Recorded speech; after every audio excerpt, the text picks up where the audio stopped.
أعوذ بالله من الشيطان الرجيم. بسم الله الرحمن الرحيم.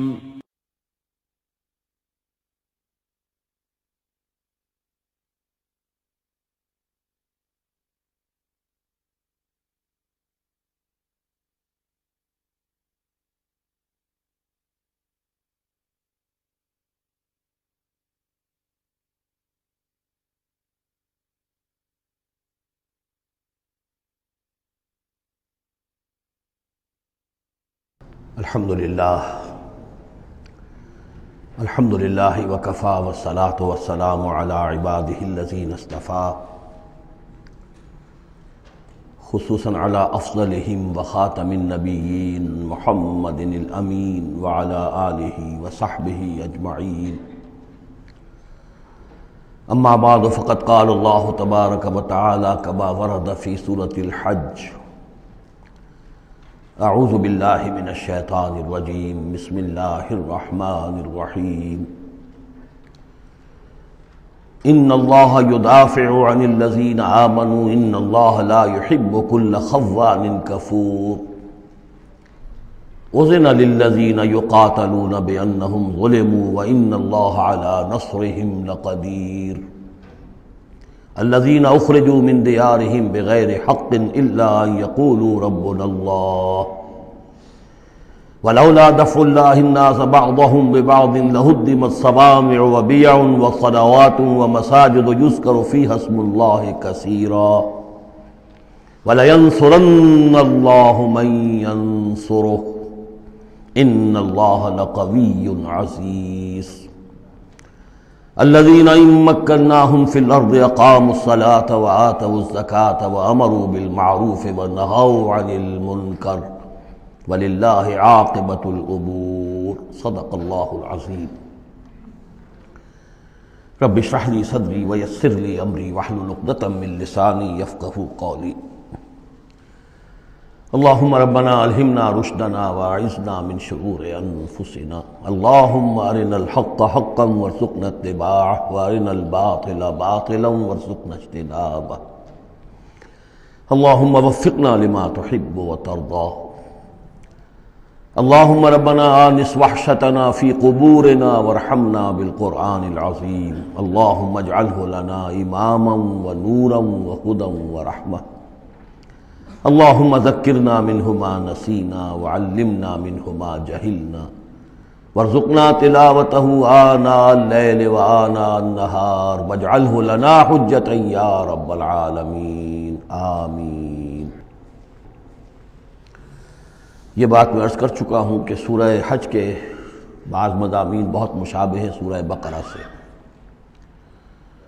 اس سورہ مبارکہ کے بارے میں بعض حضرات کی رائے یہ ہے کہ یہ مدنی ہے، لیکن صحیح بات یہی ہے کہ یہ مکی صورت ہے. البتہ اس میں کچھ آیات ایسی ہیں کہ جو مدنی بھی ان کو قرار دیا جا سکتا ہے، اور ایک روایت جو حضرت عبداللہ ابن عباس رضی اللہ تعالی عنہما کی مجھے مل گئی ہے وہ یہ ہے کہ وہ اثناء سفر ہجرت میں نازل ہوئی، اور اس وقت ہمیں اب انہی آیات کا مطالعہ کرنا ہے. یہ آیات یوں سمجھیے کہ نبی اکرم صلی اللہ علیہ وسلم کی وہ جد و جہد اور آپ کی دعوت اور تحریک جو ہے اس میں ایک بڑے ٹرننگ پوائنٹ کو ریپرزنٹ کر رہی ہیں.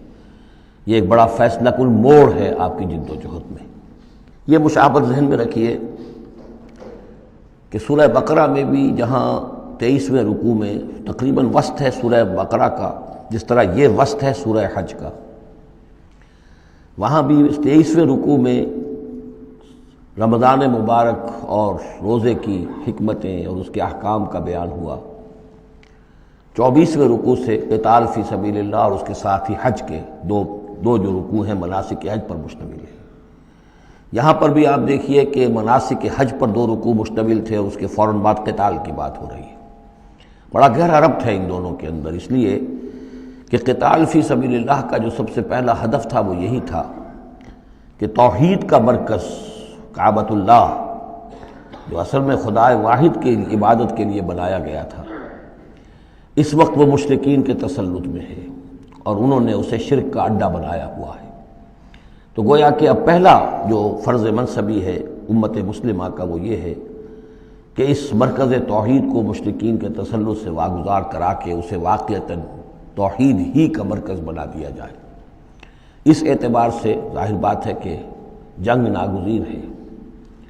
یہ صرف واعظ سے ہونے والا کام تو نہیں تھا، اس کے لیے تو ظاہر بات ہے کہ طاقت کا استعمال ناگزیر تھا۔ اسی لیے مناسک حج کے ذکر کی فوراً بعد اب یہ تذکرہ ہو رہا ہے۔ یہ آیات میرے خیال میں اثناء سفر ہجرت میں نازل ہوئی۔ فرمایا ان اللہ یدافع عن الذین آمنوا، اللہ تعالیٰ مدافعت کرے گا اہل ایمان کی طرف سے۔ یعنی اب جو نیا دور شروع ہو رہا ہے جس میں کہ آرمڈ کانفلکٹ ہوگا، مسلح تصادم ہوگا، تو مسلمان اور اہل ایمان اپنے آپ کو اکیلا نہ سمجھے، بلکہ ان کی پشت پر اللہ ہے۔ ان کی طرف سے دفاع کرنے کے لیے اللہ تعالیٰ جو ہے وہ ان کی نصرت فرمائے گا۔ ان اللہ یدافع عن الذین آمنوا ان اللہ لا یحب کل خوان کفور، اللہ تعالیٰ کو بالکل پسند نہیں ہے یہ لوگ جو بہت خیانت کرنے والے ہیں اور ناشکرے ہیں۔ یہ کون ہیں؟ یہ قریش مکہ، کہ جنہوں نے ایک طرف خیانت کی انتہا کر دی کہ توحید کے مرکز کو شرک کا اڈا بنا دیا۔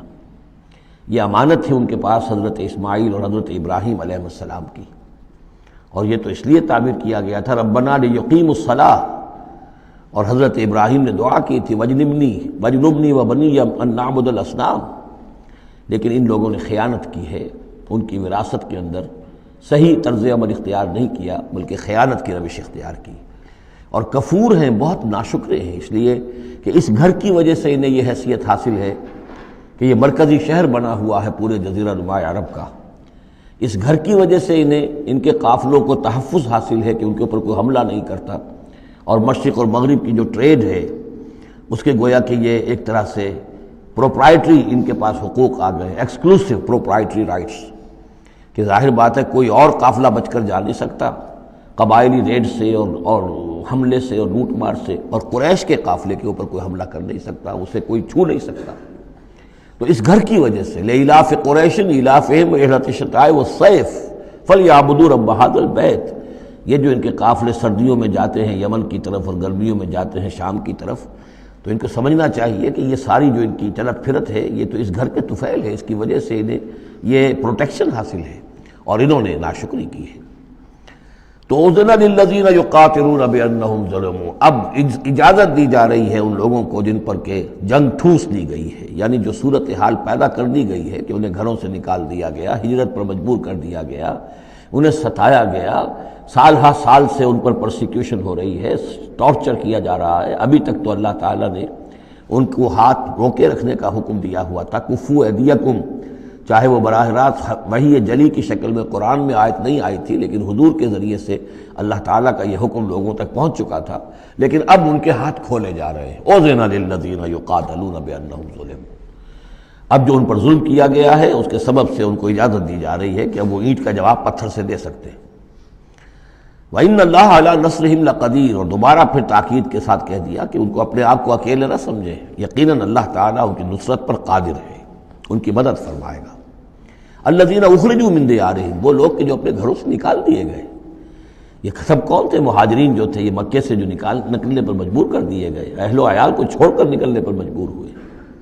الذین اخرجوا من دیارہم بغیر حق، جو نکال دیے گئے اپنے گھروں سے، اپنے علاقوں سے نا حق، الا ان یقولوا ربنا اللہ، صرف اس جرم کی پاداش میں کہ انہوں نے کہا ہمارا رب اللہ ہے، ہم صرف ایک اللہ کو مانتے ہیں اور دوسرے آلہہ کو، دوسرے معبودوں کو، دوسرے دیویوں اور دیوتاؤں جو تمہارے من گھڑت ہے ہم ان کو تسلیم کرنے کو تیار نہیں۔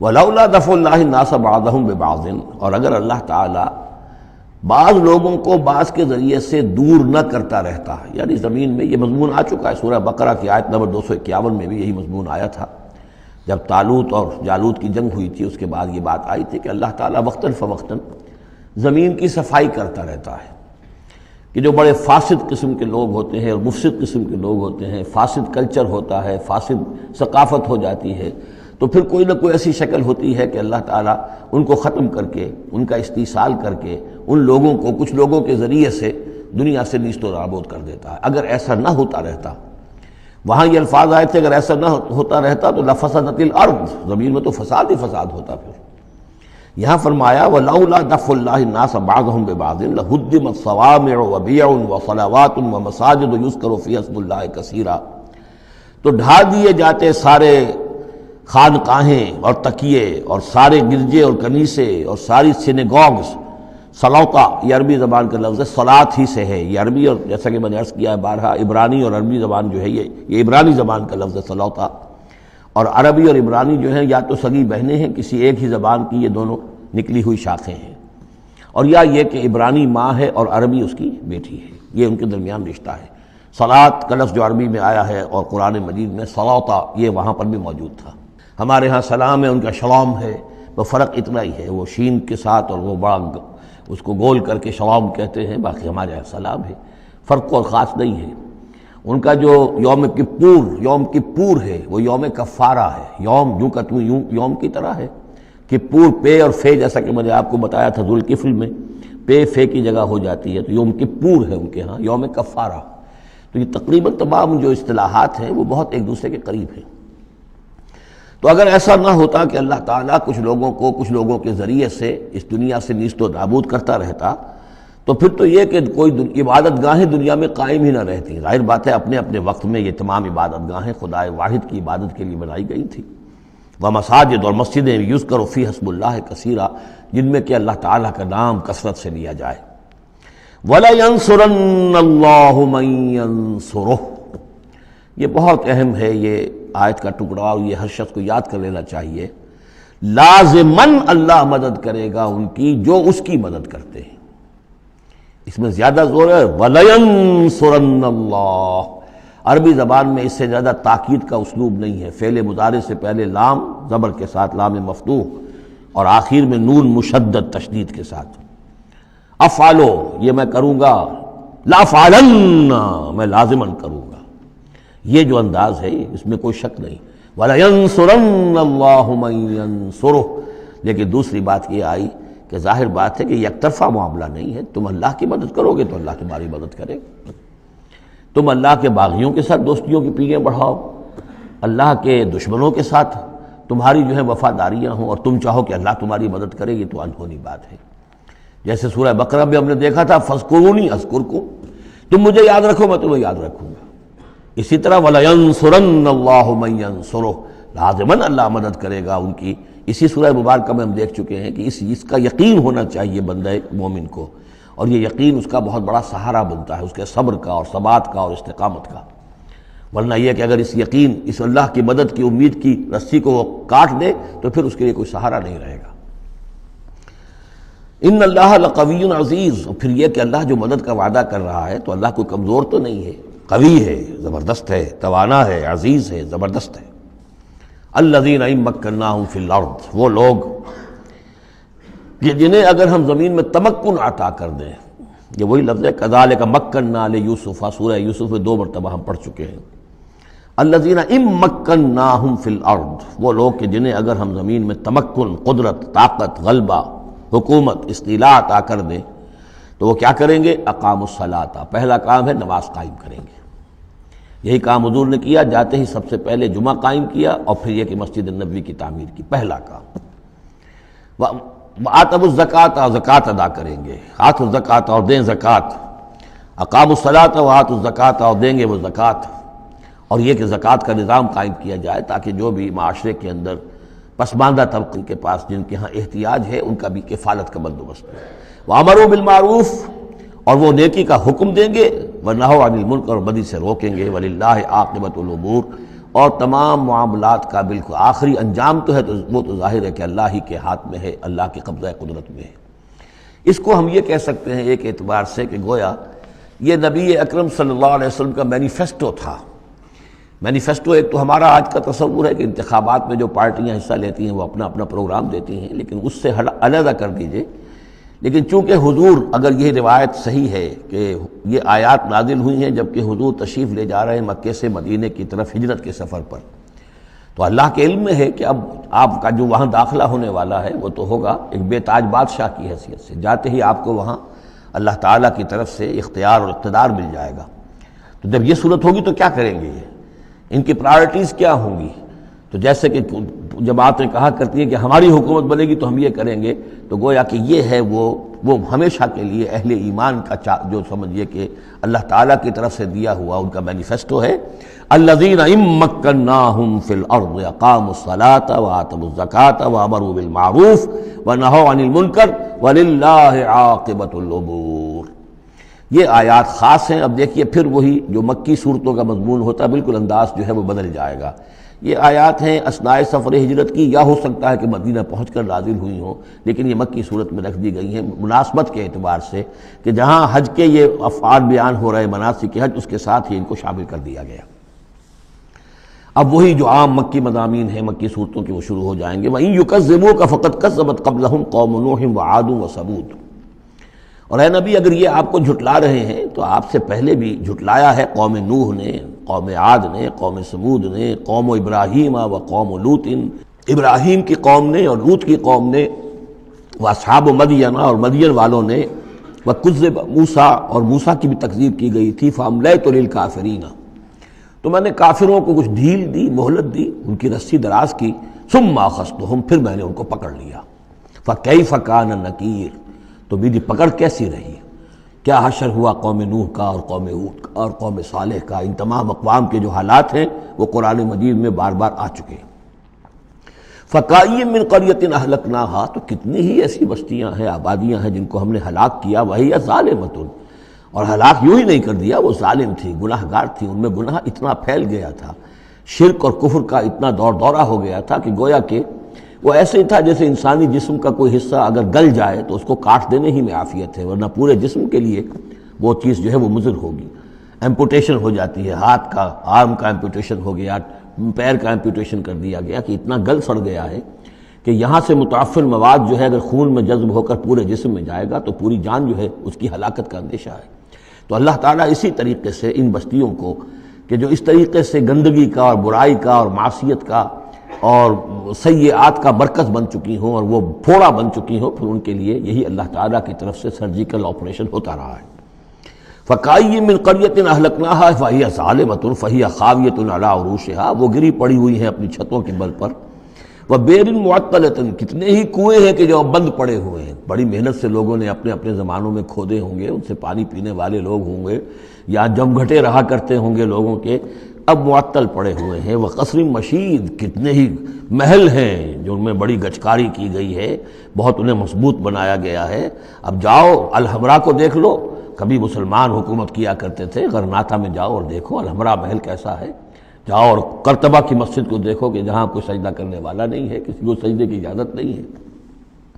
افلم یسیروا فی الارض، تو کیا یہ لوگ زمین میں گھومے پھرے نہیں ہیں، فتکون لہم قلوب یعقلون بہا، تو ہوتے ان کے دل جن سے یہ سمجھتے اور بات کو کی تہ تک پہنچتے۔ تو یہ جو لفظ قلب کے ساتھ عقل آیا ہے، اب اس کو اچھی طرح سمجھ لیجئے، چونکہ یہ بات میری تو آپ کے سامنے آ چکی ہے کہ میرے نزدیک انسان ایک مرکب وجود کا حامل ہے۔ اس کا ایک وجود حیوانی ہے، خالص حیوانی اور مکمل حیوان اور اعلیٰ ترین حیوان۔ انسان اعلیٰ ترین حیوان ہے، تمام حیوانوں میں سب سے افضل ہے، اور اس میں وہ ساری فیکلٹیز ہیں کہ جو حیوانات میں بھی ہوتی ہیں، لیکن اس کا ایک روحانی وجود ہے، وہ مکمل وجود ہے، انڈیپینڈنٹ ہے، بالکل اس حیوانی وجود سے ایک علیحدہ اور مستقل بذات وجود ہے۔ یہ دونوں کیسے جڑے ہوئے ہیں یہ ہم نہیں جانتے۔ وہ تو ہمیں یہ بھی معلوم نہیں کہ انسانی جسم میں جان کہاں ہے، کچھ پتہ نہیں، کہاں دل میں ہے کہیں ہے، تو دل تو بدل دیتے ہیں لوگ، پھر بھی وہ جان تو وہی کی وہی رہتی ہے۔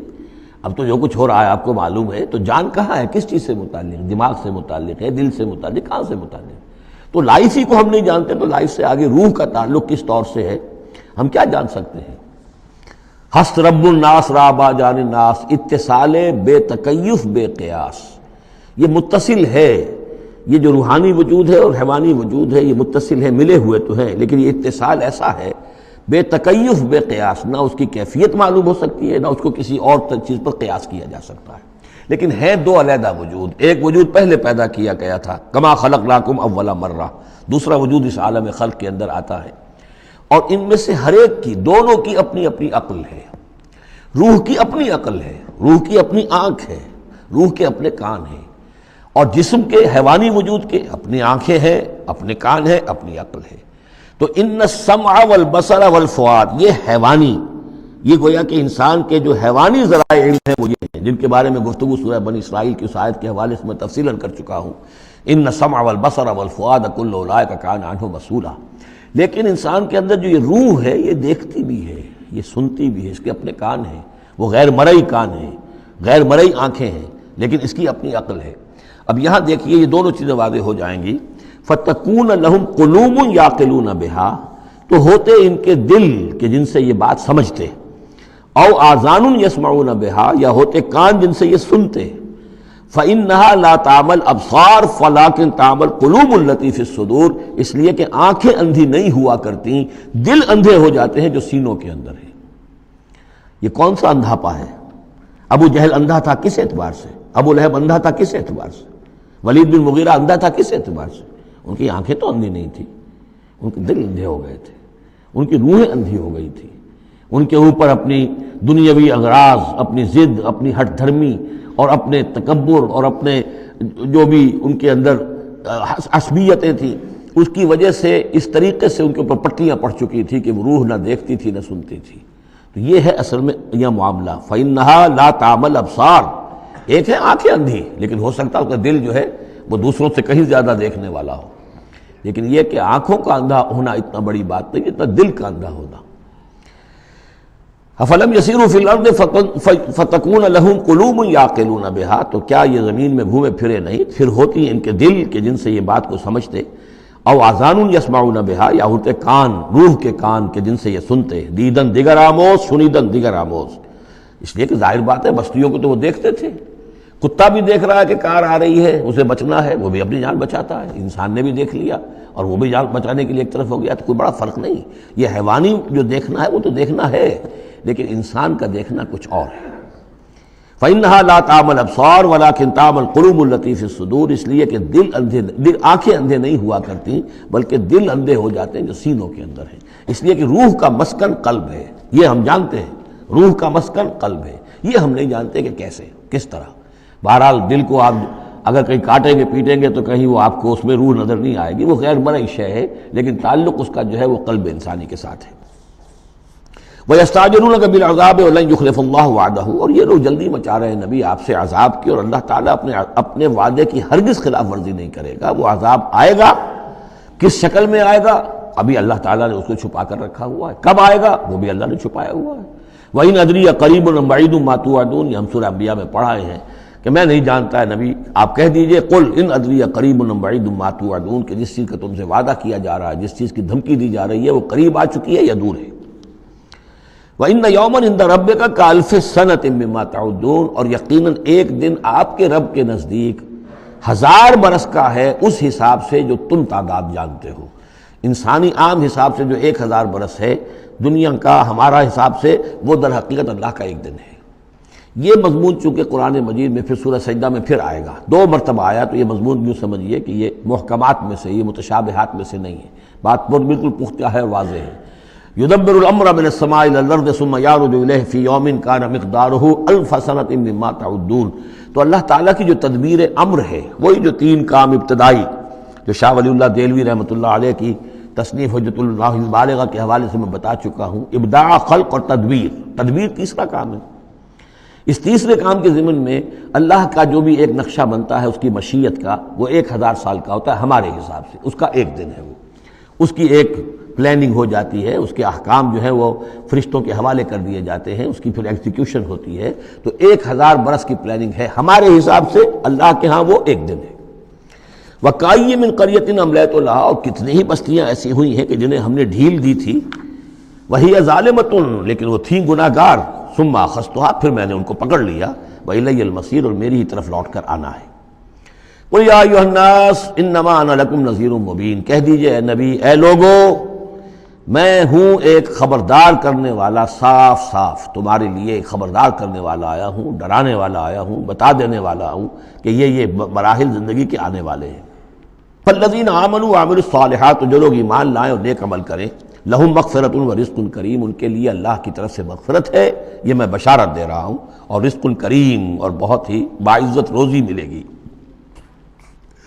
والذین سعوا فی آیاتنا معاجزین، اور جو لوگ ہماری آیات کے بارے میں تگ و دو کریں گے کہ انہیں کسی طریقے سے فیل کر دیں، ناکام کر دیں، غیر مؤثر کر دیں، ان آیات کو پھیلنے نہ دیں، اولئک اصحاب الجحیم، تو یہ وہ لوگ ہیں کہ جو جہنم والے ہیں۔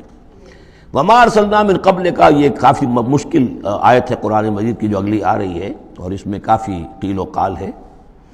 وما ارسلنا من قبلک من رسول ولا نبی الا اذا تمنى القى الشیطان فی امنیتہ، اور نہیں بھیجا ہم نے آپ سے پہلے بھی کوئی رسول، اے نبی صلی اللہ علیہ وسلم، نہ کوئی رسول نہ نبی، الا اذا تمنا، مگر یہ کہ جب اس نے خود کوئی خیال باندھا، کوئی پلاننگ کی، کوئی نقشہ بنایا اپنے کام کا۔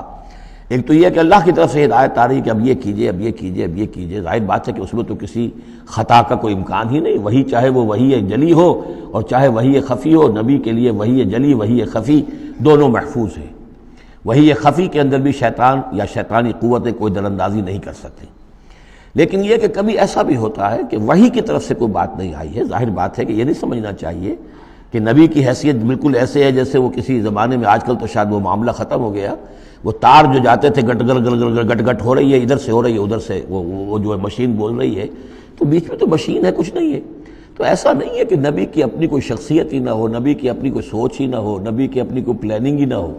یہ تو عام انسان بھی دیکھیے، اگر کوئی آپ کو یہ کہے بس آپ کو تو جو کہا کرتے چلے جاؤ، تو آپ کہیں گے میری شخصیت، میری بھی کوئی سوچ ہے، میری بھی کوئی اس معاملے کے اندر مجھے بھی کوئی رائے جو ہے۔ تو نبی کا معاملہ یہ نہیں ہے کہ بس ہر لحظہ وہ اللہ کا حکم آ رہا ہے، نہیں، بلکہ یہ کہ ان کو ایک حکم دے دیا گیا، اس پر پھر وہ خود بھی سوچتے ہیں۔ تبلیغ کیجئے، جیسے حکم آیا انذر عشیرتک الاقربین، اب اپنے قریبی رشتہ داروں کو خبردار کیجئے۔ اب یہ کام نبی کا تھا کہ آپ نے حضرت علی کو حکم دیا کہ کھانے کا انتظام کرو، اور بنو ہاشم کے تمام مردوں کو آپ نے بلا لیا۔ یہ جو تدبیر ہے یہ یا محمد الرسول اللہ صلی اللہ علیہ وسلم کی، ان تدبیروں میں ایسا ہو سکتا ہے کہ کسی وقت کوئی خطا ہو جائے، کسی وقت کوئی بات جو ہے غلط بھی ہو جائے۔ یہ بات چونکہ اس کا ذاتی اجتہاد ہے، چنانچہ صحابہ کرام بھی یہ کرتے تھے۔ غزوہ بدر میں حضور نے جہاں حکم دیا تھا کیمپ لگانے کا، تو وہ جا کر بعض صحابہ پہنچ گئے کہ حضور دیکھیے اگر تو یہ وحی کے حکم کے تحت ہے، جو اللہ کا حکم ہے کہ یہاں کیمپ ہمارا ہونا چاہیے، سر تسلیم خم ہے۔ اگر یہ آپ کی ذاتی رائے ہے تو پھر ذرا اگر آپ اجازت دیں تو ہم کچھ اپنی رائے بھی پیش کریں۔ آپ نے فرمایا ہاں کہو۔ انہوں نے عرض کیا کہ ہمارے نزدیک جو تجربہ ہمیں جنگوں کا ہے، اس کی بنا پر ہم یہ سمجھتے ہیں کہ ہمارا جو پڑاؤ ہے، ہمارا کیمپ وہاں لگنا چاہیے، اس وادی کے اس گوشے میں۔ آپ نے فرمایا ٹھیک ہے، یہاں سے خیمے اٹھاؤ اور وہاں لگا دو۔ ظاہر بات ہے یہ تدبیر تھی ذاتی تھی محمد الرسول اللہ صلی اللہ علیہ وسلم کی۔ اس میں اختلاف کی صحابہ کو گنجائش ہے اور انہیں اپنی رائے پیش کرنے کا بھی موقع ہے۔ اگر یہ وحی سے ہوتا تو ظاہر بات ہے کہ پھر وہاں سے کوئی سوال پیدا نہیں ہوتا تھا کہ وہاں سے کیمپ اکھاڑا جائے۔ تو اس طرح کے معاملے میں خطا بھی ہو سکتی ہے، غلطی بھی ہو سکتی ہے، اور اس قسم کے معاملے میں کوئی در اندازی جو ہے شیطان کی طرف سے بھی ممکن ہے۔ اب یہ مسئلہ ایسا ہے کہ چونکہ عصمت انبیاء کے بارے میں جو بہت حساس، تمام اہل ایمان جو ہے بہت حساس ہیں، تو یہ آیت جو ہے تو یہ گویا کہ یوں سمجھیے کہ یہ حلق میں پھنس جاتی ہے، اس کو اس طریقے سے قبول کرنا بڑا مشکل ہے۔ تو تعویلیں بڑی دور راسکار بھی کی گئی ہیں، لیکن میرے نزدیک اس کی بالکل سیدھی سی بات ہے۔ یہاں تک کہ میں آپ کو واقعہ بتا چکا ہوں تعبیر نخل کا، کہ حضور نے مدینے میں جا کر کہا کہ یہ آرٹیفیشل پولینیشن وغیرہ کے لیے تم جو قریب کر دیتے ہو کھجور کے نر اور مادہ پھولوں کو قریب لے آتے ہو تاکہ فرٹیلائزیشن زیادہ ہو جائے اور پھر یہ کہ پھل زیادہ ہو جائے، نہ کرو تو کیا ہے، آپ کے بس یہ کہنے سے صحابہ نے نہیں کیا، لیکن یہ کہ فصل کم ہو گئی۔ اب انہوں نے ڈرتے ڈرتے عرض کیا کہ حضور آپ نے یہ فرمایا تھا، ہم نے نہیں کیا، تعبیر نخل اس سال ہم نے نہیں کی تھی، فصل کم ہو گئی ہے۔ فرمایا انتم عالم بامور دنیاکم، یہ معاملات تمہارے، میں یہ سکھانے تمہیں نہیں آیا، ایگریکلچر سکھانے نہیں آیا تمہیں میں تو آیا ہوں یہ ہدایت دینے کے لیے۔ جو ہدایت میں دوں، جو میری جو نبوت اور رسالت کا جو ایشو ہے، جو اس کا موضوع ہے، اس پر تمہیں میری ہر بات کو ماننا ہے، لیکن یہ جو تمہارے معاملات ہیں یہ تجرباتی معاملات ہیں۔ اب دیکھیے تجرباتی، چونکہ وہ تجربہ تھا انہیں، وہ کرتے تھے، زراعت کرتے تھے، اور انہیں یہ اندازہ ہو گیا تھا کہ ایسا ہو تو اس سے یہ کہ پھل زیادہ ہوتا ہے، تو تجربے پر تھا، اور تجربے ہی کی بنیاد پر سائنس ہے۔ پوری سائنس کیا ہے؟ ایکسپیریمنٹیشن ہے نا، اسی کے اوپر تو یہ سائنس ڈیولپ ہوئی ہے۔ ان چیزوں کو جو ہے وہ اس سے خارج سمجھیے، اس میں کوئی تعلق جو ہے دین کا اس سے نہیں ہے۔ انتم عالم بامور دنیاکم، تم اپنے ان دنیاوی معاملات کو جو تجربے پر جس کا دار و مدار و نثار ہے مجھ سے بہتر جانتے ہو۔ یہ حدیث ہے بخاری شریف کی الحمدللہ، اللہ تعالیٰ ان پر لاکھوں نعمتیں اور اپنی رحمت نازل فرمائے، یہ چیزیں محفوظ رہ گئی ہیں ہمارے لیے، تبھی تو ہمارے لیے کچھ کہنے کا اور بولنے کا موقع ہے۔ تو فرمایا انتم عالم بامور دنیا کو۔ اسی طریقے کا مسئلہ یہ ہے وما ارسلنا من قبلک من رسول ولا نبی الا اذا تمنا، جب وہ کوئی اپنی اسکیم بناتے ہیں، اپنی پلاننگ کرتے ہیں، القى الشیطان فی امنیتہ، تو شیطان ان کے خیال میں کچھ ڈال دیتا ہے۔ امنیہ کہتے ہیں تمنا، آرزو۔ اب دیکھیے آدمی سوچتا ہے یہ حسرہ ہو جانا چاہیے، یہ کام یوں ہونا چاہیے، مثلا جب کہ آپ نے دیکھا کہ مکہ مکرمہ میں تو میرا قیام ناممکن ہو گیا ہے، اس لیے کہ ابو طالب کے انتقال کے بعد وہ جو خاندانی ایک پروٹیکشن حاصل تھی بنو ہاشم کی، وہ ختم ہو گئی، اور اب خاندان بنی ہاشم کا سردار بھی ابو لہب ہو گیا ہے کہ جو بہت ہی سخت دشمن ہے ذاتی طور پر حضور کا۔ تو پھر آپ نے سوچا اب کیا کروں، کس طرح جاؤں، کدھر دیکھوں، کسے آواز دوں، تو آپ نے طائف کا سفر کیا، لیکن یہ کہ وہاں پہ آپ جو ہے ناکام وہاں سے آنا پڑا، وہاں کوئی آپ کو ریسپانس نہیں ملی، بلکہ زندگی کا سخت ترین دن جو ہے حضرت عائشہ صدیقہ رضی اللہ تعالیٰ عنہ کی روایت موجود ہے، ان کے ہوش کے دوران تو سمجھیے کہ غزوہ احد کا دن سخت ترین تھا، تو انہوں نے کبھی پوچھ لیا کہ حضور آپ پر احد کے دن سے بھی سخت دن کوئی گزرا ہے؟ آپ نے فرمایا ہاں، طائف کا دن مجھ پر اس سے کہیں زیادہ سخت تھا، وہ سختی ہوئی حضور پر۔ لیکن اللہ تعالیٰ کی مشیت میں کیا تھا کہ یہ سعادت جو ہے یہ طائف کے لیے نہیں لکھی تھی، یہ سعادت یثرب کے لیے لکھی تھی، جو مدینہ منورہ بننے کی سعادت جو ہے، مدینۃ النبی بننے کی سعادت اللہ کی حکمت میں مدینہ کے لیے تھی۔ وہاں حضور گئے بھی نہیں اور وہاں کے 6 آدمی ایمان لے آئے اور کھڑکی کھل گئی۔ وما ارسلنا من قبلک من رسول ولا نبی الا اذا تمنا القى الشیطان فی امنیتہ فینسخ اللہ ما یلقی الشیطان، پھر اللہ منسوخ کر دیتا ہے، ختم کر دیتا ہے اس چیز کو کہ جو شیطان نے ڈالا ہوتا ہے۔ ثم یحکم اللہ آیاتہ، پھر اللہ تعالیٰ اپنے فیصلوں کو پختہ کر دیتا ہے۔ یہاں آیت جو ہے آیات ہی فیصلوں کے معنی میں ہے۔ واللہ علیم الحکیم، اور اللہ سب کو جاننے والا، کمال حکمت والا ہے۔ یہ توجیہ ہے میرے نزدیک، اور یہ قریب ترین ہے اس توجیہ سے کہ جو موضح القرآن میں شاہ عبد القادر رحمۃ اللہ علیہ ان کی طرف سے ہے، تو اس حوالے سے واقعہ یہ ہے کہ مجھے اس پر کافی اطمینان ہے۔ لِيَجْعَلَ مَا يُلْقِي الشَّيْطَانُ فِتْنَةً لِلَّذِينَ فِي قُلُوبِهِم مَرَضٌ، اور اس میں بھی اللہ کی ایک حکمت ہے کہ شیطان کی طرف سے جو کوئی آمیزش ہو جاتی ہے کسی وقت اس قسم کے معاملات میں، تو اس کو اللہ تعالیٰ فتنہ بنا دیتا ہے ان لوگوں کے لیے جن کے دلوں میں مرض ہوتا ہے، روگ ہوتا ہے، وَالْقَاسِيَةِ قُلُوبُهُمْ، اور جن کے دل سخت ہو چکے ہوتے ہیں۔ وَإِنَّ الظَّالِمِينَ لَفِي شِقَاقٍ بَعِيدٍ، اور یقیناً ظالم جو ہیں وہ تو یقیناً مخالفت میں اور دشمنی میں بہت دور جا چکے ہیں۔ وَلِيَعْلَمَ الَّذِينَ أُوتُوا الْعِلْمَ، اور یہ تاکہ جان لے وہ لوگ کہ جنہیں علم دیا گیا تھا، انہ الحق من ربک، کہ یہ سب حق ہے آپ کے رب کی طرف سے، پھر جو بھی آخری فیصلہ اللہ کا آتا ہے اس پر پورا انشراح ہو جاتا ہے۔ فیؤمنوا بہ، تو وہ اس پر ایمان رکھتے ہیں، فتخبت لہ قلوبہم، اور اس پر ان کے دل جو ہے وہ اللہ کے سامنے جھک جاتے ہیں۔ وإن اللہ لہادی الذین آمنوا الی صراط مستقیم، اور یقیناً اللہ تعالیٰ ہدایت دینے والا ہے ان کو جو ایمان لائیں سیدھے راستے کی طرف۔ یعنی کبھی اس طرح کی کوئی غلطی ہو بھی جائے، ایبریشنز جس کو ہم کہیں گے، ذرا کہیں ہو بھی جائے تو اللہ تعالیٰ پھر راستہ سیدھا کر دیتا ہے اور پھر ان کے رخ کو بالکل صحیح سمت میں موڑ دیتا ہے۔ وَلَا يَزَالُ الَّذِينَ كَفَرُوا فِي مِرْيَةٍ مِّنْهُ، اور یہ لوگ جو کفر کر رہے ہیں ان کو تو یہ تو شک و شبہ ہی میں رہیں گے، ان کے شکوک و شبہات کبھی ختم ہونے والے نہیں ہیں۔ حَتَّىٰ تَأْتِيَهُمُ السَّاعَةُ بَغْتَةً، یہاں تک کہ یا تو قیامت آ دھمکے ان پر اچانک، اور یاتیہم عذاب یوم عقیم، یا پھر وہ عذاب جو ہے بانج دن کا، یعنی ایسا دن کہ جو خیر سے خالی ہوگا، بانج ہوگا، بانج دن یوم عقیم کا جو عذاب ہے وہ ان پر مسلط ہو جائے۔ الملک یومئذ للہ، اس دن راج ہوگا پھر صرف اللہ کا، کسی کے پاس کوئی اختیار نہیں ہوگا۔ یحکم بینہم، یعنی یہ کہ آج بھی راج تو اللہ ہی کا ہے، حکم اسی کا چل رہا ہے، لیکن یہ کہ پھر بھی کچھ نہ کچھ پردے پڑے ہوئے ہیں، کچھ نہ کچھ ڈرامے سے ہو رہے ہیں کہ یہاں یہ بادشاہ صاحب ہیں اور یہاں یہ سردار ہے قبیلے کا، کچھ نہ کچھ لوگوں کے نگاہوں کے اوپر پردے پڑے ہوئے ہیں، لیکن ایک دن آئے گا کہ وہ سب پردے اٹھ جائیں گے۔ لمن الملک اليوم للہ الواحد القہار، پکارا جائے گا آج کے دن کس کی بادشاہی ہے؟ اللہ کی جو واحد ہے، قہار ہے۔ یحکم بینہم، وہ ان کے مابین فیصلہ کرے گا۔ فالذین آمنوا وعملوا الصالحات فی جنات النعیم، تو جو لوگ ایمان لائے اور انہوں نے نیک عمل کیے ہوں گے وہ ہوں گے جنتوں میں، نعمتوں والے باغات میں۔ والذین کفروا وکذبوا بآیاتنا، اور وہ لوگ کہ جو کفر کی روش اختیار کریں اور ہماری آیت کو جھٹلائیں، فاولئک لہم عذاب مہین، تو ان کے لیے ہوگا اہانت آمیز رسوا کن عذاب۔ والذین ہاجروا فی سبیل اللہ، اب دیکھیے یہ ہجرت کا، چونکہ یہ بالکل یعنی مکی دور کے بالکل آخری زمانے کی یہ صورت ہے، بالکل متصل سمجھیے، جیسے کہ ہجرت کے متصلاً بعد سورہ بقرہ، ہجرت کے بالکل متصلاً قبل یہ سورہ حج۔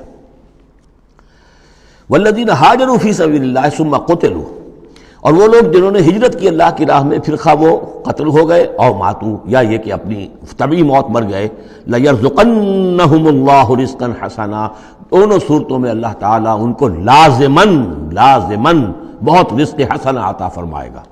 وَإِنَّ اللَّهَ لَهُوَ خَيْرُ الرَّازِقِينَ، اور یقیناً اللہ ہی ہے بہترین رزق دینے والا۔ لَيُدْخِلَنَّهُمْ مُدْخَلًا يَرْضَوْنَ، اور وہ لازماً داخل کرے گا انہیں ان جگہ، ان مقامات پر کہ جن سے وہ راضی ہو جائیں گے۔ وَإِنَّ اللَّهَ لَعَلِيمٌ حَلِيمٌ، اللہ تعالیٰ یقیناً علیم ہے، سب کچھ جاننے والا، اور حلیم ہے، تحمل والا ہے۔ ذَلِكَ وَمَنْ عَاقَبَ بِمِثْلِ مَا عُوقِبَ بِهِ، یہ تو ہے ہی، اور یہ کہ جو شخص زیادتی کرے، جس نے بدلہ لیا بِمِثْلِ مَا عُوقِبَ بِهِ، جیسا کہ اس پر زیادتی کی گئی تھی، جیسا کہ اس پر ظلم کیا گیا تھا، ثُمَّ بُغِيَ عَلَيْهِ، پھر اس پر مزید زیادتی کی جائے، لَيَنْصُرَنَّهُ اللَّهُ، اللہ تعالیٰ اس کی لازماً مدد کریں گے۔ یعنی جو زیادتیاں ہو چکی ہیں مسلمانوں پر، اب ان کا حق ہے کہ ان کا بدلہ لیں، پھر اگر ان کی طرف سے اضافی زیادتی اور ہوگی تو پھر اللہ تعالیٰ کی طرف سے ان کی مدد کا پختہ وعدہ ہے۔ ان اللہ لعفو غفور، یقیناً اللہ تعالیٰ عفو اور غفور ہے، معاف فرمانے والا، درگزر کرنے والا ہے۔ ذالک بان اللہ یولج اللیل فی النہار، اور یہ اس لیے ہے، یعنی یہ کہ اللہ تعالیٰ کا پورا یہ نظام کائنات کا اسی طرح چل رہا ہے، اسی عدل پر، انصاف پر۔ یہ نہ ہو تو جیسے کہ ابھی آیت آئی تھی کہ اگر ایک گروہ کو دوسرے گروہ کے ذریعے سے ہٹاتے نہ رہتے، نیست و نابود نہ کرتے رہتے، تو زمین میں فساد بچ جاتا۔ لَهُدِّمَتْ صَوَامِعُ وَبِيَعٌ وَصَلَوَاتٌ وَمَسَاجِدُ يُذْكَرُ فِيهَا اسْمُ اللَّهِ كَثِيرًا، اس طرح فرمایا کہ ہمارا ایک نظام ہے جو اس دنیا کا ہے، اس طرح کا ایک نظام جو ہے وہ آفاقی بھی ہے۔ ذَلِكَ بِأَنَّ اللَّهَ يُولِجُ اللَّيْلَ فِي النَّهَارِ، یہ اس لیے کہ اللہ تعالیٰ رات کو لے آتا ہے دن میں پروتا ہوا، وَيُولِجُ النَّهَارَ فِي اللَّيْلِ، اور دن کو لے آتا ہے رات میں پروتے ہوئے، وَأَنَّ اللَّهَ سَمِيعٌ بَصِيرٌ، اللہ سب کچھ سننے والا اور دیکھنے والا ہے۔ ذَلِكَ بِأَنَّ اللَّهَ هُوَ الْحَقُّ، یہ اس لیے کہ اللہ ہی حق ہے، ذات برحق، جس کا حق ہونا قطعی ہے، یقینی ہے۔ وَأَنَّ مَا يَدْعُونَ مِن دُونِهِ هُوَ الْبَاطِلُ، اور جس کو وہ پکار رہے ہیں اس کے سوا وہ سب باطل ہے، آدر ہوا ہے، ان کی کوئی حیثیت نہیں۔ وَأَنَّ اللَّهَ هُوَ الْعَلِيُّ الْكَبِيرُ، اور یہ کہ یقیناً اللہ تعالیٰ ہی ہے سب سے بلند و بالا اور سب سے بڑا۔ أَلَمْ تَرَ أَنَّ اللَّهَ أَنزَلَ مِنَ السَّمَاءِ مَاءً، کیا تم نے دیکھا نہیں کہ اللہ نے اتارا آسمان سے پانی، فَتُصْبِحُ الْأَرْضُ مُخْضَرَّةً، تو زمین سبز ہو جاتی ہے، سرسبزی، شادابی نظر آتی ہے۔ ان اللہ لطیف خبیر، یقیناً اللہ تعالیٰ بڑی ہی خفیہ تدبیریں کرنے والا اور ہر شے سے باخبر ہے۔ باریک بین بھی اس کے معنی ہے لطیف کے، اور خفیہ تدبیر کرنے والا۔ لہو ما فی السماوات و ما فی الارض، جو کچھ آسمانوں میں ہے وہ بھی اسی کا ہے، اور جو کچھ زمین میں ہے وہ بھی اسی کا ہے۔ وان اللہ لہو الغنی الحمید، اور یقیناً اللہ تعالیٰ الغنی ہے، یعنی اسے کوئی احتیاج نہیں، الحمید ہے، اپنی ذات میں خود محمود ہے، ستودہ صفات ہے، اسے کسی حمد کی ضرورت نہیں۔ الم تر ان اللہ سخر لکم ما فی الارض والفلک تجری فی البحر بامرہ، کیا تم نے دیکھا نہیں کہ اللہ تعالیٰ نے تمہارے لیے مسخر کر دیا ہے، تمہاری خدمت گزاری میں، تمہاری ضروریات کی بہم رسانی میں لگا دیا ہے ان سب چیزوں کو جو زمین میں ہے، والفلک، اور کشتی کو، تجری فی البحر بامرہ، جو چلتی ہے سمندر میں اور دریا میں اس کے حکم سے، وَيُمْسِكُ السَّمَاءَ أَن تَقَعَ عَلَى الْأَرْضِ، اور وہی ہے جو تھامے ہوئے آسمان کو کہ وہ گر نہ جائے زمین پر، إِلَّا بِإِذْنِهِ، مگر اس کے حکم سے۔ ان اللہ بالناس لرؤوف الرحیم، یقیناً اللہ تعالیٰ انسانوں کے حق میں بہت ہی شفیق ہے، نرمی کرنے والا ہے اور مہربان ہے۔ وَهُوَ الَّذِي أَحْيَاكُمْ، وہی ہے جس نے تمہیں زندہ کیا، یعنی پہلے تم مردہ تھے، سورہ بقرہ میں بھی آیت آپ دیکھ چکے ہیں، بالکل اس کے ہم وزن آ رہی ہے۔ کیف تکفرون باللہ وکنتم امواتا فاحیاکم ثم یمیتکم ثم یحییکم ثم الیہ ترجعون۔ اب یہاں صرف یہ کہ کنتم امواتا کے الفاظ کو دوبارہ نہیں لائے، هو الذی احیاکم ثم یمیتکم ثم یحییکم، تم مردہ تھے پھر تمہیں زندہ کیا، پھر تمہیں موت دے گا، پھر زندہ کرے گا۔ مردہ تھے یعنی یہ ہمارا وہ دور ہے جبکہ روحانی عالم ارواح میں ہم سے عہد لینے کے بعد ہمیں سلا دیا گیا، الست بربکم، اس کے بعد کسی کولڈ سٹوریج کے اندر تمام ارواح کو رکھ دیا گیا، وہ ہماری پہلی موت تھی، پہلی نیند تھی جو ہم سوئے رہے۔ اس کے بعد جاگے ہیں تو اس عالم خلق کے اندر کسی رحم مادر کے اندر وہ روح جو ہے وہ لا کر ایک جنین کے ساتھ جوڑ دی گئی، یہ ہمارا احیاء اول ہو گیا۔ اس کے بعد پھر یہاں ہم رہیں گے تو یہ زندگی ہے دوسری، اور اس کے بعد جب موت ہوگی تو احیاء، یہ اماتہ ثانی ہو جائے گا، پھر اللہ اٹھائے گا بعث بعد الموت، وہ احیاء ثانی ہو جائے گا۔ یہ سورہ غافر میں مضمون آئے گا، اس کا کلائمیکس جو ہے سورہ غافر میں ہے۔ وَهُوَ الَّذِي أَحْيَاكُمْ ثُمَّ يُمِيتُكُمْ ثُمَّ يُحْيِيكُمْ إِنَّ الْإِنسَانَ لَكَفُورٌ، یقیناً انسان جو ہے ناشکرا ہے۔ لِكُلِّ أُمَّةٍ جَعَلْنَا مَنْسَكًا هُمْ نَاسِكُوهُ، ہم نے ہر امت کے لیے ان کے قربانی کے طریقے، طور طریقے، عبادات کے آداب ہم نے مقرر کر دیے ہیں جو اس کی پیروی کرتے ہیں۔ فَلَا يُنَازِعُنَّكَ فِي الْأَمْرِ، تو انہیں آپ سے جھگڑنا نہیں چاہیے، یعنی یہ کہ اگر یہود کے ہاں کوئی اور طریقے تھے قربانی کے، تو اور یہاں بنی اسماعیل کے لیے ہم نے کچھ اور مقرر کیے، مسلمانوں کو اب کچھ اور طریقے ہم بتا رہے ہیں، تو اس میں کوئی حرج نہیں ہے، اس میں جھگڑنے کی ضرورت بات نہیں۔ یہ پہلے پڑھ چکے ہیں اسی صورت میں کہ ہم نے ہر امت کے لیے منسک مقرر کیے ہیں۔ وَلِكُلِّ أُمَّةٍ جَعَلْنَا مَنْسَكًا لِيَذْكُرُوا اسْمَ اللَّهِ عَلَىٰ مَا رَزَقَهُم مِّن بَهِيمَةِ الْأَنْعَامِ فَإِلَٰهُكُمْ إِلَٰهٌ وَاحِدٌ فَلَهُ أَسْلِمُوا وَبَشِّرِ الْمُخْبِتِينَ، تو ہر قوم کے لیے، ہر امت کے لیے اللہ تعالیٰ نے قربانی کے قواعد و ضوابط بنائے، تو وہ اس کی پیروی کرتے ہیں۔ فَلَا يُنَازِعُنَّكَ فِي الْأَمْرِ، تو انہیں جھگڑنا نہیں چاہیے نبی آپ سے اس معاملے میں۔ وَادْعُ إِلَىٰ رَبِّكَ، اور اپنے رب کی طرف آپ بلاتے رہیے۔ إِنَّكَ لَعَلَىٰ هُدًى مُسْتَقِيمٍ، یقیناً آپ تو ہدایت کے، سیدھی ہدایت کے راستے پر ہیں۔ وَإِن جَادَلُوكَ، اور اگر یہ آپ سے جھگڑے، قُلِ اللَّهُ أَعْلَمُ بِمَا تَعْمَلُونَ، تو کہیے بھئی اللہ کو بہتر معلوم ہے جو آپ کر رہے ہیں، میں جو سمجھتا ہوں حق ہے، جو حق میرے پاس آئے میں اس کی پیروی کر رہا ہوں، آپ اگر اپنی جگہ سمجھتے ہیں کہ آپ زیادہ حق پر ہیں تو ٹھیک ہے، آپ جانیں، آپ کا رب جانے۔ اللہ یحکم بینکم یوم القیامہ، اللہ فیصلہ کر دے گا تمہارے مابین قیامت کے دن، فیما کنتم فیہ تختلفون، ان تمام چیزوں کے بارے میں جس میں تم اختلاف کرتے رہے تھے۔ الم تعلم ان اللہ یعلم ما فی السماء والارض، کیا تم جانتے نہیں کہ اللہ تعالیٰ جانتا ہے جو کچھ کہ ہے آسمان میں اور زمین میں۔ ان فی ذالک کتاب، اور یہ ایک کتاب میں لکھا ہوا ہے، یہ وہی ام الکتاب ہے، وہی اللہ تعالیٰ کے علم قدیم کی کتاب ہے۔ ان ذالک علی اللہ یسیر، اور یہ چیز اللہ پر بہت آسان ہے، تمہیں مشکل معلوم ہوتا ہے۔ وَيَعْبُدُونَ مِن دُونِ اللَّهِ مَا لَمْ يُنَزِّلْ بِهِ سُلْطَانًا، اور وہ پوج رہے ہیں، پرستش کر رہے ہیں اللہ کے سوا ایسی چیزوں کی جس کے لیے کہ اللہ نے کوئی سند نہیں اتاری۔ یعنی اللہ کو تو ہم بھی مانتے ہیں، وہ بھی مانتے ہیں، اب اضافی جس کو وہ مانگ رہے ہیں تو اللہ کی طرف سے کوئی سند ہونی چاہیے ان کے لیے، تب تو درست ہے، اگر اللہ کی طرف سے سند نہیں ہے تو وہ بے بنیاد ہے۔ وَمَا لَيْسَ لَهُم بِهِ علم، نہ صرف یہ کہ کوئی سند نہیں ہے، کوئی علم بھی نہیں ہے، کوئی معقول بات ہو، کوئی دلیل ہو، کوئی بنیاد ہو، کوئی منطق کے اندر، کوئی حقیقت کے اندر، بالکل بے بنیاد باتیں۔ وَمَا لِلظَّالِمِينَ مِن نَصِيرٍ، ایسے ظالموں کا کوئی مددگار نہیں ہوگا۔ وَإِذَا تُتْلَىٰ عَلَيْهِمْ آيَاتُنَا بَيِّنَاتٍ، اور جب ان کو سنائی جاتی ہیں پڑھ کر ہماری آیات بینات، تعرف فی وجوہ الذین کفروا المنکر، تو تم دیکھتے ہو کہ ان کافروں کے چہروں کے اندر سخت ناگواری کے آثار پیدا ہو جاتے ہیں، بجائے اس کے کہ وہ اللہ کی آیات سن کر ان کے دل کھل اٹھیں، ان کے اندر خوشی کی کیفیت پیدا ہو، انبساط پیدا ہو۔ ہمارے رب کا کلام ہے، تعرف فی وجوہ الذین کفروا المنکر، تم دیکھتے ہو بڑی ناگواری کے آثار ہیں۔ یکادون یسطون بالذین یتلون علیہم آیاتنا، ان قریب ہوتا ہے کہ پل پڑیں گے، وہ حملہ آور ہو جائیں گے، تکہ بوٹی کر دیں گے ان کی جو انہیں ہماری آیات پڑھ کر سنا رہے ہیں۔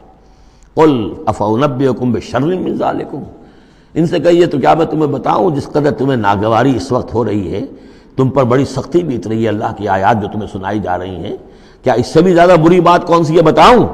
النار، وہ آگ جس کے کہ تم مستحق ہو رہے ہو اپنے اس کفر اور انکار کی وجہ سے۔ وعدہ اللہ الذین کفروا، اللہ نے وعدہ کیا ہے اس آگ کا کافروں سے، وبئس المصیر، اور وہ بہت ہی برا ٹھکانہ ہے۔ اب جو یہ آخری رکوع آ رہا ہے سورہ مبارکہ کا، اس کے ترجمے سے پہلے مجھے تھوڑی سی تمہیداً کچھ بات عرض کرنی ہے۔ یہ جو ایک دعوت رجوع القرآن کی ایک تحریک ہم نے شروع کی، اور الحمدللہ کہ میں اس میں اپنی زندگی کے لگ بھگ 35 برس اب صرف کر چکا ہوں، اور اسی کے پھر کوکھ سے تنظیم اسلامی اور تحریک خلافت نے جنم لیا ہے۔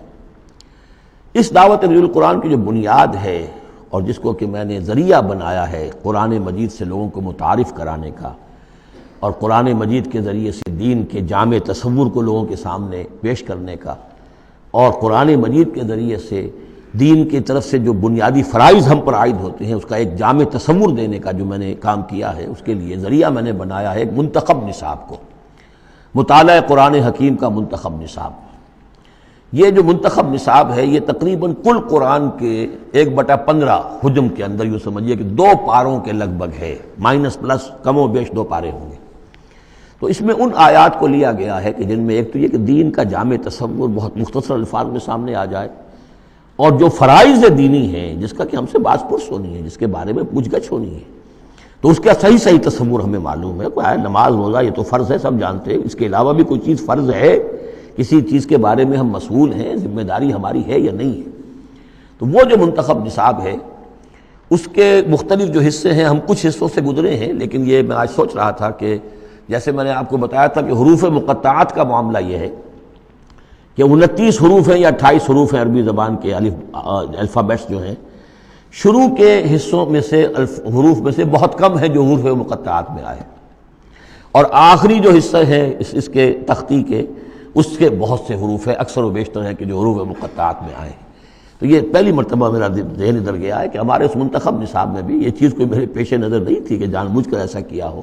زیادہ حصے اسباق وہی ہیں کہ جو نصف ثانی سے متعلق ہیں، بلکہ قرآن مجید کے آخری حصے سے زیادہ جو ہیں وہ اس میں مقامات اور آیات اور رکوع یا صورتیں شامل ہوئی ہیں۔ لیکن اس وقت اس کا تعارف میں یہ کرا رہا ہوں کہ اس کا ایک بڑا مرکزی درس ہے کہ جو اگلی جو یہ رکوع آ رہا ہے جو 6 آیات پر مشتمل ہے، یہ اس کا بڑا مرکزی درس ہے۔ یہ جو میرا منتخب نصاب ہے اس کے 6 حصے ہیں۔ نقطہ آغاز ہے سورۃ العصر، والعصر ان الانسان لفی خسر الا الذین آمنوا وعملوا الصالحات وتواصوا بالحق وتواصوا بالصبر۔ مختصر ترین صورت، جامع ترین صورت کہ انسان کی نجات کے یہ 4 لوازم ہیں: ایمان، عمل صالح، تواصی بالحق، تواصی بالصبر۔ پھر 3 اور مقامات ہم نے اس میں ایسے ہی جامع مقامات جس میں یہ چاروں چیزیں تقریباً بیان ہوئی ہیں وہ شامل کر کے وہ پہلا حصہ ہو گیا۔ اس کا ایک درس ہم گزر چکے ہیں سورہ بقرہ میں، آیت البر، اس کا درس نمبر 2 ہے۔ لیس البر ان تولوا وجوہکم قبل المشرق والمغرب۔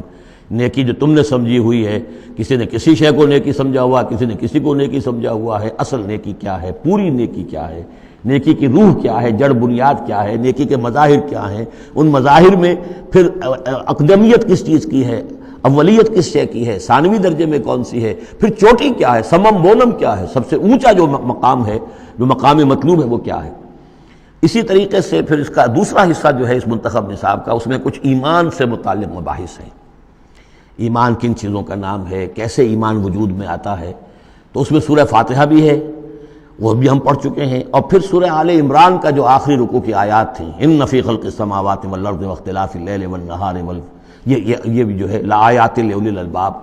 پھر یہ کہ ایک اور سبق اس کا وہ ہے جو اگلی جو صورت آج ہی ہم پڑھیں گے انشاءاللہ، سورہ نور کا جو 5واں رکوع ہے، وہ بھی اس کا ایک سبق ہے۔ آج کے ہمارے اس حصے میں اصل میں 3 اسباق آ رہے ہیں کہ جو اس منتخب نصاب کے، اسی لیے میں نے مناسب سمجھا کہ اس منتخب نصاب کا آپ سے تعارف کرا دوں۔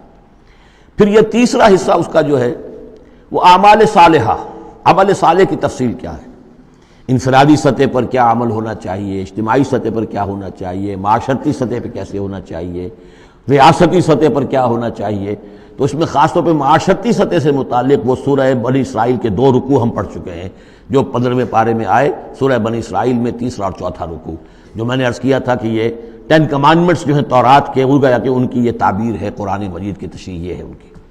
تو اس طریقے سے یہ درس جو ہمارا وہ چلتا ہوا، پھر آخر تک اب جو حصے آئیں گے میں بر وقت آپ کو بتاتا جاؤں گا، لیکن یہ درس جو ہے یہ بھی در حقیقت اس کے تیسرے حصے کا آخری یا چوتھے حصے کا پہلا درس ہے، بالکل مرکزی جگہ، 3 حصے ادھر 3 حصے ادھر۔ یہ اس اعتبار سے جامع ترین مقام ہے قرآن کا کہ قرآن کی دعوت کو 2 حصوں میں تقسیم کر کے بیان کیا گیا۔ ایک قرآن کی دعوت عمومی ہے، ہر انسان، کل نوع بشر کے لیے، اس لیے کہ حضور کی بعثت تمام انسانوں کے لیے، ہر انسان کسے باشد، چاہے شمال کا ہو، جنوب کا ہو، مشرق کا ہو، مغرب کا ہو، کالا ہو، گورا ہو، پیلا ہو، نیلا ہو، کوئی ہو، سب کے لیے کیا دعوت ہے قرآن کی، قرآن کیا کہتا ہے، کوئی ہے یا نہیں؟ پہلے درجے میں تو دعوت عمومی، الی کافۃ الناس۔ دوسرے درجے میں دعوت خصوصی، یہ کن کے لیے ہے؟ جو ماننے کا اعلان کرے۔ پہلی دعوت دعوت ایمان ہے، مانو اللہ کو، مانو رسول کو، مانو آخرت کو، مانو بعث بعد الموت کو، مانو جنت کو، مانو دوزخ کو، یہ ہے عام۔ جو یہ مانتے ہی نہیں، اب ان سے کوئی اور کلام نہیں، ان سے ہم کیسے کہیں گے نماز پڑھو اور روزہ رکھو، وہ اللہ کو نہیں مانتے، قرآن کو نہیں مانتے، نبی کو نہیں مانتے۔ تو دعوت ایمان ہے، دعوت عام قرآن مجید، اور پھر جو ایمان کا دعویٰ کریں اب ان سے خطاب ہے کہ اب جگر تھام کے بیٹھو، میری باری آئی، جب تم نے مان لیا تو ماننے کا یہ تقاضا پورا کرنا پڑے گا۔ اب وہ دعوت عمل ہوگی، یہ کرو اور یہ کرو اور یہ کرو اور یہ کرو۔ تو دعوت ایمان یہاں پر اور پھر دعوت عمل، ان کو علیحدہ علیحدہ سے جو ہے اللہ تعالیٰ نے ان 6 آیات کے اندر بیان کر دیا۔ یا ایھا الناس، اب دیکھیے دعوت عمومی کا خطاب ہے، یا ایھا الناس، 4 آیتوں اس کے تابع ہیں، اور آخری 2 آیتوں میں پھر آئے گا یا ایھا الذین آمنوا، پھر وہ اہل ایمان سے جو ایمان کا دعویٰ کریں مان لیں کہ ہاں ہم نے مانا۔ یا ایھا الناس ضرب مثل فاستمعوا لہ، ایک مثال بیان کی جاتی ہے، ذرا توجہ سے سنو۔ ان الذین تدعون من دون اللہ لن یخلقوا ذبابا ولو اجتمعوا لہ، یقیناً وہ معبود جنہیں تم پکار رہے ہو اللہ کے سوا، یہ بت تمہارے جو، چونکہ جو مخاطب اولین تھے وہ بت پرست تھے، لن یخلقوا ذبابا، یہ تو اس پر بھی قادر نہیں ہے کہ مکھی تک کو پیدا کر سکے، ولو اجتمعوا لہ، یہ جو کعبے میں رکھے ہوئے 360 کے 360 بت مل جل کر بھی ایک مکھی پیدا کرنا چاہے تو نہیں کر سکتے۔ سامنے کی بات تھی، تو صرف شعور دلانا تھا، جیسے حضرت ابراہیم نے بھی ان بتوں کو توڑ کے ذرا انہیں آمادہ کر دیا ایک دفعہ کہ وہ اپنے گریبانوں میں جھانکیں ضرور، ایک دفعہ حقیقت ان پر منکشف ہو گئی۔ اسی طرح یہ مثال دی جا رہی ہے، وَإِن يَسْلُبْهُمُ الذُّبَابُ شَيْئًا، اور یہ تو بات بہت دور کی ہے کہ وہ مکھی کو پیدا کریں، مکھی ان سے کوئی چیز چھین کر لے جائے، ان کے سامنے حلوے مانڈے رکھتے ہو، مکھیاں مرمناتی ہیں، وہ تو مکھیاں بھی اڑا نہیں سکتے۔ إِن يَسْلُبْهُمُ الذُّبَابُ شَيْئًا لَا يَسْتَنقِذُوهُ مِنْهُ، تو اسے واپس چھین نہیں سکتے، حاصل نہیں کر سکتے۔ ضَعُفَ الطَّالِبُ وَالْمَطْلُوبُ، بہت کمزور ہے طالب بھی اور مطلوب بھی۔ یہ ان 3 الفاظ میں قرآن مجید کا توحید کا جو عملی لب لباب ہے وہ آ گیا ہے۔ انسان جو ہے، جو بھی کسی بھی درجے میں باشعور انسان ہے، اس کا کوئی نہ کوئی آئیڈیل ہے، آدرش ہے، کوئی نصب العین ہے، جس کے لیے وہ بھاگ دوڑ کرتا ہے، محنت کرتا ہے دن رات۔ تو ظاہر بات ہے کہ وہ آئیڈیل گھٹیا ہوگا تو انسان بھی گھٹیا ہوگا، آئیڈیل اونچا ہوگا تو انسان بھی اونچا ہوگا۔ یہ دونوں چیزیں جو ہے کورسپونڈنگ جائیں گی۔ اگر آپ کا مقصود ہی پست ہے تو ظاہر بات ہے آپ کی اپنی شخصیت بھی بڑی پست ڈیولپ ہوگی۔ مقصود اونچا ہو، بلند، لیکن فرمایا ان کا تو جو مطلوب ہے وہ بھی ضعیف، تو طالب تو اور بھی ضعیف ہوئے۔ جن کا مطلوب وہ بنے ہوئے ہیں کہ جو مکھی تک نہیں اڑا سکتے، تو طالبوں کا کیا حل ہوگا؟ قیاس کن گلستان من بہار مرا۔ لیکن یہ وہی مضمون ہے جو سورہ بقرہ میں آ چکا ہے۔ وَمِنَ النَّاسِ مَن يَتَّخِذُ مِن دُونِ اللَّهِ أَندَادًا يُحِبُّونَهُمْ كَحُبِّ اللَّهِ، لوگوں میں سے کچھ ایسے ہیں جو اللہ کے مد مقابل بنا کر کچھ اور چیزوں سے محبت شروع کر دیتے جیسے کہ اللہ سے محبت کرنی چاہیے تھی۔ اصل میں تو انسان کو بنایا گیا کہ لا محبوب الا اللہ، لا مقصود الا اللہ، لا مطلوب الا اللہ، مطلوب اللہ کے سوا کوئی نہ رہے، باقی ذرائع ہیں۔ زندہ رہنے کے لیے روٹی کھانی ہے، محنت کرنی ہے، ہل چلانا ہے، ذرائع ہے، مطلوب نہیں ہے۔ نہ کھیتی مطلوب ہے، نہ دکان مطلوب ہے، نہ پروفیشن مطلوب ہے، نہ ڈاکٹری، نہ انجینئرنگ، کوئی شے مطلوب نہیں، نہ دنیا مطلوب ہے، نہ اولاد مطلوب ہے، مطلوب صرف اللہ۔ یہ ہے توحید کا لب لباب، لا مطلوب الا اللہ، لا مقصود الا اللہ، لا محبوب الا اللہ۔ لیکن جو لوگ یہاں تک نہیں پہنچ سکتے، جیسے جس شخص کو بہت سخت بھوک لگی ہو، اگر اچھی چیز کھانے کو نہیں ملے گی تو برے میں بھی منہ مارے گا۔ اگر ان کا ذہن وہاں تک نہیں پہنچا، اگر ان کے ذہن کی پستی کا یہ عالم ہے کہ اللہ کی معرفت حاصل نہیں کر سکے، اللہ ان کا محبوب اور مطلوب و مقصود اصلی نہ بن سکا، تو کسی اور کو اللہ کی جگہ رکھ کر اور وہ پوجنا شروع کر دیتے ہیں۔ کوئی آئیڈیلی ہے، کوئی وطن ہے، کوئی قوم ہے، اور کچھ نہیں تو میرا اپنا نفس ہے، اپنے ہی حسن کا دیوانہ بنا پھرتا ہوں، اپنی ہی حریم ذات کے گرد طواف ہو رہا ہے۔ تو ضعف الطالب والمطلوب ما قدر اللہ حق قدرہ، یہ اللہ کی قدر نہ کر سکے، اللہ کا اندازہ نہ کر سکے، معرفت حاصل نہ کر سکے اللہ کی، جیسے کہ اس کے معرفت کا حق تھا۔ اللہ کو پہچان لیتے تو کسی اور سے کاہے کو لو لگاتے؟ حسین ترین کو اگر دیکھ لیں گے تو کمتر کو کون پھر پوچھے گا؟ تو دیکھ نہیں پائے ہیں جلال خداوندی کا کوئی نقشہ ان کے سامنے، جلال و جمال و کمال خداوندی کی کوئی جھلک نہیں دیکھ پائے، لہذا وہ عاشق بنے پھر رہے دنیا کے عروس ہزار داماد کے۔ ما قدر اللہ حق قدرہ ان اللہ لقوی عزیز، یقینا اللہ تعالیٰ قوی ہے، توانا ہے، طاقت والا ہے اور زبردست ہے۔ اللہ یصطفی من الملائکۃ رسلا ومن الناس، 2 آیتوں میں تو بات آ گئی توحید اور شرک کی، اب ایک آیت میں رسالت۔ اللہ چن لیتا ہے فرشتوں میں سے بھی اپنے پیغامبر اور انسانوں میں سے بھی۔ ان اللہ سمیع بصیر، اللہ سمیع اور بصیر ہے۔ ادھر سے چن لیا جبرائیل کو اور اپنی وحی دے دی، ادھر سے چن لیا محمد کو صلی اللہ علیہ وسلم اور جبریل سے کہا کہ محمد کو پہنچا دو تاکہ محمد اپنے ابنائے نو کو، انسانوں کو لوگ پہنچا دیں۔ تو یہ گویا کہ دو لنکس ہیں، ایک فرشتہ رسول ملک، ایک رسول بشر جبرائیل اور محمد صلی اللہ علیہ وسلم۔ ان اللہ سمیع بصیر، اللہ تعالیٰ سب کچھ سننے والا اور دیکھنے والا ہے۔ یعلم ما بین ایدیہم وما خلفہم، وہ جانتا ہے جو کچھ ان کے سامنے ہے جو کچھ ان کے پیچھے ہے۔ وإلی اللہ ترجع الامور، اور پھر تمام معاملات اللہ ہی کی طرف لوٹا دیے جائیں گے۔ یہ آخرت آ گئی، توحید، رسالت، آخرت، یہ ہے ثلاثی، یہ امور ثلاثہ ہیں جن پر ایمان کی دعوت، اور یہ دعوت ہے یا ایھا الناس، اے بنی نوع آدم، اے انسانوں۔ اب بات ہے دوسرے مرحلے پر، جنہوں نے کہا اچھا جی ہم نے مانا اللہ کو، مانا رسول کو، مانا ہم نے آخرت کو، بعث بعد الموت کو، ہم تسلیم کرتے ہیں انا للہ و انا الیہ راجعون۔ تو اب ہے عمل کا مرحلہ، یا ایھا الذین آمنوا، اے وہ لوگوں جو ایمان کا دعویٰ کر رہے ہو، اقرار کر رہے ہو۔ اب بات بدل گئی، اب دیکھیے فعل امر آ رہے ہیں۔ پہلے میں فعل امر کوئی تھا ہی نہیں، سوائے اس کے کہ ضرب مثل فاستمعوا لہ، بس وہ ایک فعل امر آیا تھا، ذرا باتوجہ سے سنو، باقی کچھ نہیں۔ حقائق بیان کر دیے، توحید، رسالت، معاد۔ اب جو لوگ ان کو مانتے ہیں، یا ایھا الذین آمنوا ارکعوا واسجدوا واعبدوا ربکم وافعلوا الخیر لعلکم تفلحون، اے ایمان کے دعوے دارو رکوع کرو، جھکو اللہ کے سامنے، واسجدوا، اور جھکو، پروسٹریٹ بیفور ہم، اس کے سامنے سر بسجود ہو جاؤ، واعبدوا ربکم، اور اپنے رب کی بندگی، مکمل بندگی، ٹوٹل بندگی، اس کی پرستش نہیں، بندگی بھی، زندگی آمد برائے بندگی، زندگی بے بندگی شرمندگی۔ وفعلوا الخیر، اور نیک کام کرو، بھلے کام کرو۔ اب بھلا کام کون سا رہ گیا؟ وعبدوا میں تو سب کچھ آ گیا، بھلا کام کیا ہے؟ عبادت میں تو جو اللہ نے حکم دیا وہ ہم نے کر دیا، ہم نے بندگی کا حق ادا کر دیا۔ اب فعل خیر کیا ہے؟ وہ یہ ہے کہ خدمت خلق میں اپنے آپ کو لگا دو، اور خدمت خلق صرف یہ نہیں ہے کہ بھوکے کو کھانا کھلا دیا جائے، یہ بھی خدمت خلق ہے۔ سب سے بڑی خدمت خلق کیا ہے؟ ان کی عاقبت سنوارنے کی کوشش کرو، یہ سموچے جہنم کے اندر جا رہے ہیں، گویا کہ دعوت، ان کو بچاؤ، ان لوگوں کو اس حقائق سے خود بھی جن سے کہ تم آشنا ہو گئے ہو، جو حقائق تم پر منکشف ہو گئے ہیں، ان سے انہیں بھی روشناس کرو تاکہ ان کی عاقبت سنور جائے، ان کی بھی زندگی درست ہو جائے۔ لعلکم تفلحون، یہ کرو گے تو فلاح پاؤ گے۔ بہت اہم نکتہ ہے یہ۔ اے ایمان کے دعوے دارو، یہ نہ سمجھ بیٹھو بس ایمان لے آئے تو بس فلاح ہی فلاح ہے، اب کامیابی ہو گئی بس، نہیں، یہ شہادت گاہ الفت میں قدم رکھنا ہے، یہ تو ابھی قدم رکھا ہے آپ نے، اب یہ کرو اور یہ کرو اور یہ کرو اور یہ کرو تاکہ فلاح پاؤ۔ اگر اس کے بغیر فلاح کی توقع کیے بیٹھے ہو تو یہ تمہارا اپنا خیال ہے، وشفل تھنکنگ ہے۔ تلک امانیکم قل ہاتوا برہانکم ان کنتم صادقین، یہ تو پھر تمہاری اپنے من گھڑت خیالات ہیں۔ اور اس سے بھی اگلا حکم ہے وجاہدوا فی اللہ حق جہادہ، جہاد کرو پھر اللہ کے لیے جیسا کہ اس کے لیے جہاد کا حق ہے۔